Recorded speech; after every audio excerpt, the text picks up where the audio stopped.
Health is wealth. இன்னையோட tip பார்த்தீங்கன்னா red banana.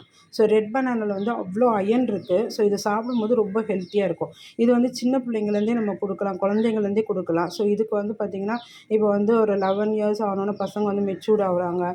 So 12 years 13 years இப்போ வந்து சம்மர் லீவில் பசங்க வந்து சாப்பிட்றதே கிடையாது ஒழுங்காக.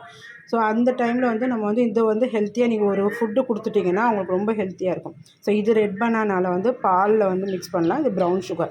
ஸோ இது மட்டும் இல்லாமல் இதோட தோலே நமக்கு ரொம்ப ஹெல்த்தி. இது வந்து நீங்கள் பால் போட்டு அரைச்சி நீங்கள் வந்து ஹேர் பேக்காக கூட போட்டுக்கலாம். ரொம்ப ஹேர் வந்து ஷைனிங்காக ஹெல்த்தியாகவும் இருக்கும். ஸோ இது ரொம்ப ரொம்ப நல்லது. அது இல்லாமல் நீங்கள் கண் அண்டர் ஐ இருக்குதுன்னு இந்த தோல் எடுத்து கண்ணை சுற்றி நீங்கள் போட்டுட்டிங்கனாலும் அண்டர் ஐயும் க்யூர் ஆகும். ஸோ இந்த ரெட் பனானா வந்து பசங்களுக்கு கண்டிப்பாக வீக்லி ட்வைஸ் ஆர் த்ரைஸ் கொடுங்க.